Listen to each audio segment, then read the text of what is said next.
દર્શક મિત્રો, ચા બનાવવાની પણ એક રીત હોય છે જે તમારે જાણવી પડશે. ચલો આજે આપણે જાણીશું કે એવી કઈ રીત છે જે ચા માટે બેસ્ટ કહી શકાય. નમસ્કાર દર્શક મિત્રો, ખબર છે .com ઉપરથી હું દૃષ્ટિ નાયક આપ સૌનું સ્વાગત કરું છું.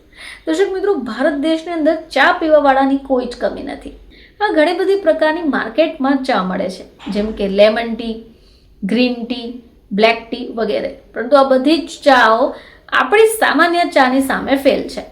હવે ઘણીવાર આપણે જોઈએ તો ઘરની અંદર એવી ટકાટક ચા અથવા તો એમ કહી શકાય કે સ્વાદભરી ચા નથી બની શકતી જેટલી આપણે બહાર હાટડી પર પીતા હોય છે. ચલો આજે આપણે જાણીશું કે એવી કઈ ટ્રીક એ લોકો અપનાવે છે જેનાથી ચા એકદમ ફાઇન બને છે અને આપણું મૂડ અને મગજ એકદમ ફ્રેશ થઈ જાય છે. તો દર્શક મિત્રો, ચા બનાવવાની પણ એક રીત હોય છે જે તમારે જાણવી પડશે.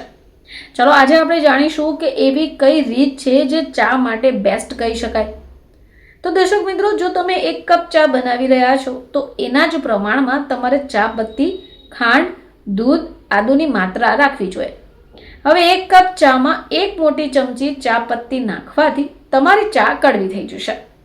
હવે જો તમે મોટા કપમાં ચા બનાવો છો તો અડધી ચમચી ચા પત્તી નાખો. તમે જ્યારે પણ ચા બનાવો તો સૌથી પહેલાં શું કરશો કે ડાયરેક્ટ તપેલીમાં દૂધ નાખીને એમાં ચા ખાંડ નાખી દઈશો.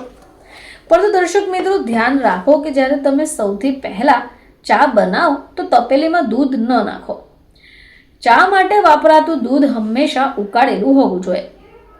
ચાની તપેલીમાં સૌથી પહેલાં પાણી નાખી દો.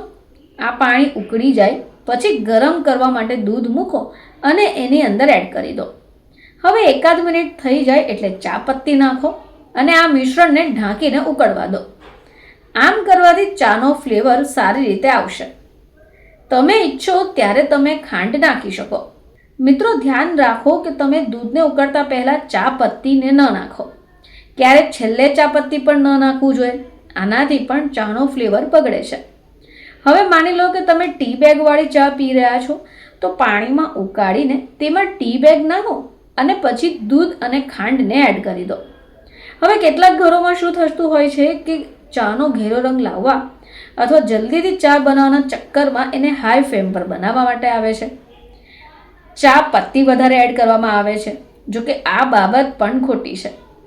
હાઈ ફ્લેમ પર ઉકાળીને ચા કપમાં ગાળી લે છે અને આપણે પીએ છીએ તો આમ કરવાથી ચાનો સ્વાદ કડવો આવશે. ચા ઉકાળવાનો પણ એક માપદંડ હોય છે. જો તમે ઈચ્છો કે ચા પત્તીનો ટેસ્ટ સારો આવે તો ચાને ઓછામાં ઓછી 6 મિનિટ સુધી જરૂરથી ઉકાળો. તો દર્શક મિત્રો, જો તમને પણ કડક ચા જોઈએ છે તો તમારે આ ટ્રીક જાણી લેવી જોઈએ. આ ટ્રીકની મદદથી તમે પરફેક્ટ ચાનો સ્વાદ લાવી શકશો.